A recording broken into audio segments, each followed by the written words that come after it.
आज की वीडियो में आप सब लोगों का वेलकम है और आज का जो हमारा टॉपिक है वो है home schooling in Germany. Germany के अंदर 1919 से 1919 से जो होम स्कूलिंग है वो बैन है और वो गवर्नमेंट ने स्टेट ने जो है वो इलीगल जो है वो डिक्लेयर की हुई है। अभी रिसेंट पास्ट के अंदर 2008 के अंदर और 2013 के अंदर दो ऐसे केसेस हैं जो जर्मन मीडिया में बहुत ज़्यादा जो है वो पॉपुलर हुए उन फैमिलीज़ के जिन्होंने अपने बच्चों को होम स्कूलिंग करवाने की जो है वो कोशिश की, जिसके अंदर एक केस था 2008 का नॉयब्रोनर फैमिली और एक 2013 का केस था वुंडरलिश फैमिली का। जो वुंडरलिश फैमिली है 2013 में उन्होंने जब अपने बच्चों को होम स्कूलिंग करवाने की कोशिश की तो जो जर्मन स्टेट है उन्होंने उनको वार्न किया और उन्होंने कहा कि अगर आप लोगों ने अपने बच्चों को स्कूल ना भेजा तो हम आपके बच्चों को, क्योंकि लॉ के मुताबिक जो स्टेट है वो बच्चों को पेरेंट्स से जो है वो ले सकती है और वो फॉस्टर केयर में डाल सकती है।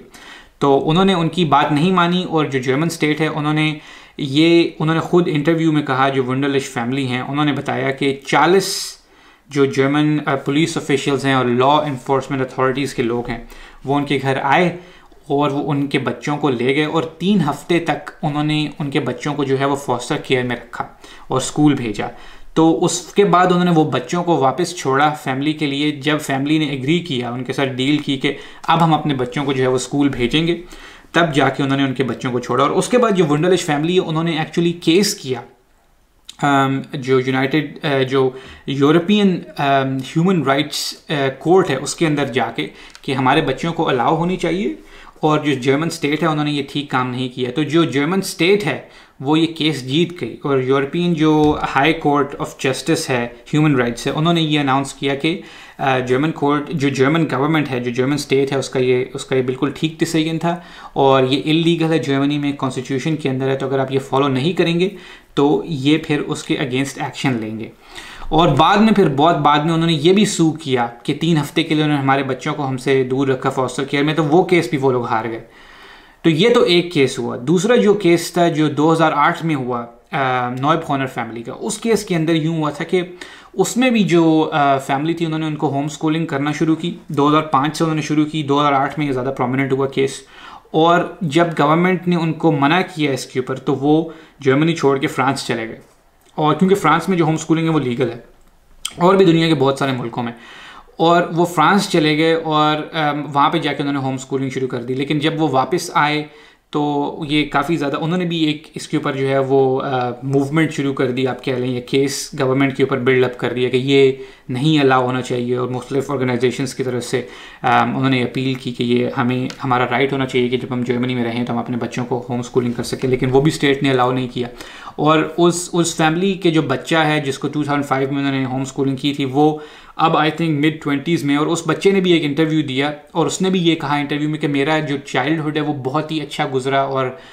मैं जो हूँ वो मुझे किसी किस्म की मुझे कमी महसूस नहीं हुई, और वो भी अभी जो है वो जस्ट नॉर्मल ज़िंदगी गुजारे और वो बहुत ही सेटिस्फाइड था अपनी होम स्कूलिंग से और जो भी उसके पेरेंट्स ने उसको पढ़ाया उस वक्त। तो मगर ये जो दोनों केसेस हैं अगर आप इनको देखें तो इन दोनों केसेस की रीजंस जो है ना वो मुख्तलिफ थी दोनों फैमिलीज़ की, एटलीस्ट इस केस में। क्योंकि एक जो फैमिली थी, जो वुंडरलिश फैमिली थी, उनकी रीजंस जो हैं वो रिलीजियस थी। वो ये चाहती थी कि हम लोग अपनी जो आइडियोलॉजी है वो अपने बच्चों में पास ऑन करें और वो स्कूल की जो स्टेट सिखाती है स्कूलों में उससे वो बेहतर है। और जो दूसरी फैमिली थी उनको ये था, उन्होंने ये बताया कि एक इंटरव्यू में उन्होंने ये कहा कि हमारा जो बच्चा है जब वो स्कूल जाता था तो वो कुछ अच्छा फील नहीं करता था, यानी उसको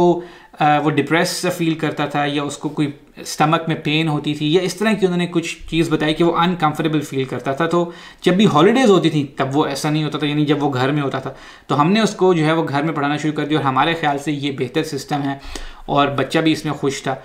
तो उनकी रीजंस जो हैं वो मे बी पैरागॉजिकल थी कि उनको अपना टीचिंग स्टाइल पे ज़्यादा जो है वो भरोसा था, लेकिन वो भी जर्मन स्टेट से जीत नहीं सके। और इस तरह के कई केसेस होते हैं जर्मनी के अंदर जो लोग कोशिश करते हैं अपने बच्चे को होम स्कूल करने की, लेकिन स्टेट अलाउ नहीं करती और फिर इवेंचुअली वो अमेरिका में अजालम अप्लाई कर देते हैं, वो अमेरिका चले जाते हैं या वो और यूरोपियन मुल्कों में चले जाते हैं जहाँ पे होम स्कूलिंग जो है वो लीगल है और अलाउड है। क्योंकि अमेरिका में जो 1993 के अंदर सारी अमेरिकन स्टेट्स ने जो है ये अलाउ कर दिया था कि आप होम स्कूलिंग कर सकते हैं और इस वक्त आई थिंक 3 से 4 मिलियन के करीब अमेरिका के अंदर जो है वो होम स्कूलर्स हैं। तो ये 2 केसेस बहुत ज़्यादा प्रोमिनेंट हुए और वजह इसकी बेसिकली क्या है कि स्टेट ने ये क्यों बैन किया, ये इलीगल किया, क्योंकि 1919 में जब ये लॉ ये लोग लेके आए थे, जो स्टेट है जर्मनी की, तो उस वक्त 2 मेन रीजंस थी जिसकी वजह से वो ये लॉ लेके आए थे। और वो उसमें एक रीज़न ये थी, जो पहली रीज़न थी कि उस वक्त जो जर्मन किसान होते थे वो लोग, उनकी प्रेफरेंस ये होती थी, उनकी कोशिश ये होती थी कि जब हम खेतों में काम करें या खेती बाड़ी करें तो हमारे जो बच्चे हैं वो हमारे काम में हाथ पटाएं, और वो बजाय इसके कि वो स्कूल जाएं वो हमारा साथ दें और हमारे साथ काम करें, क्योंकि उनको वर्क फोर्स की ज़रूरत थी उन फैमिलीज़ को, किसानों की। तो गवर्नमेंट ने, स्टेट ने ये फील किया कि वो बच्चे एजुकेशन से महरूम रह जाते हैं, तो उनको भी सिस्टम में शामिल करने के लिए मस्ट होना चाहिए कि वो भी स्कूल में लाजमी आएँ। और दूसरी रीज़न ये थी कि गवर्नमेंट ये चाहती थी, स्टेट ये चाहती थी कि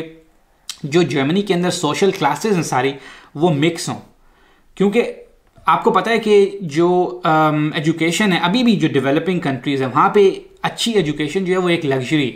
तो उस वक्त भी यही था कि जो अमीर लोग होते थे वो तो एजुकेशन अफोर्ड कर लेते थे, लेकिन जो गरीब होते थे वो अपने कामों में लगे रहते थे या उनको ज़रूरत होती थी, जैसे वो किसान का केस है, तो वो स्कूल जा नहीं सकते थे, तो वो उनसे पीछे रह जाते थे और वो क्लास डिवाइड जो है वो और ज़्यादा बड़ा हो जाता था। तो उसको कम करने के लिए, और ये बात वाकई सही है क्योंकि ये आई थिंक जो उन्होंने 100-102 साल पहले इंप्लीमेंट किया था उसके रिजल्ट्स आप लोग देख सकते हैं कि जर्मनी के अंदर एज़ कम्पेयर टू बहुत सारी अदर डेवलप्ड या अंडर डेवलप्ड कंट्रीज़ जो सोशल क्लास डिफरेंस है वो इतना ज़्यादा ह्यूज नहीं है। ऑल्दो कि यहाँ पे भी है और इधर भी बाकी मुल्कों की तरह क्लासेस जो हैं वो एग्जिस्ट करती हैं, लेकिन वो बहुत ही मिनिमल है और वो बहुत ही मुश्किल से आप लोग स्पॉट कर सकते हैं। तो ये इसीलिए क्योंकि स्टेट ने कहा कि यार सारी क्लासों को मिक्स कर दो, सब एक ही करिकुलम पढ़ें, सब जो हैं वो मोस्टली पब्लिक स्कूल में जाएं, ताकि सारे जो है वो एक ही स्ट्रीम के जो उनके सिटीजन हैं वो उसके बाद आगे निकलें और वो फिर सोसाइटी के अंदर कंट्रीब्यूट करें। तो ये मेनली 2 रीजंस थी जिसकी वजह से उन्होंने ये लॉ इंट्रोड्यूस किया था। अब आप ये देख लें कि ये हमेशा यही होता है कि जो फैमिलीज़ होती हैं वो ये कहती हैं इस मामले में, जो होम स्कूलिंग करवाना चाहती हैं, कि हमारा जो वर्जन है वो बेहतर है और जो स्टेट पढ़ा रही है वो बेहतर नहीं है। फैमिलीज़ ये कहती हैं कि स्टेट जो है वो बच्चों को स्कूलों में इंडोक्ट्रिनेट करती है, और स्टेट ये कहती है कि जो फैमिलीज़ होम स्कूलिंग करती हैं वो बच्चों को इंडोक्ट्रिनेट करती हैं। तो ये हमेशा से उनकी जो है ना वो टसल चलती रहती है। और ऑफकोर्स अगर एक फैमिली का मुकाबला एक स्टेट से होगा तो स्टेट ज़्यादा पावरफुल ही होती है और वही जीतेगी इसमें। मगर आप लोग जो हैं, जो अभी आप लोग ये वीडियो देख रहे हैं, आप लोग कमेंट्स में हमें लिख के बताएं कि आपके ख्याल में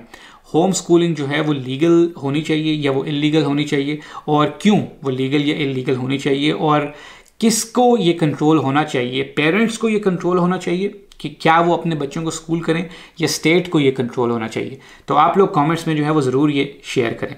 उसके अलावा अगर आप लोगों को ये वीडियो इन्फॉर्मेटिव या पसंद आई है तो इसको एक थम्स अप ज़रूर दीजिएगा, और एंड में यही कहूँगा कि ये वीडियो देखने के लिए बहुत बहुत शुक्रिया।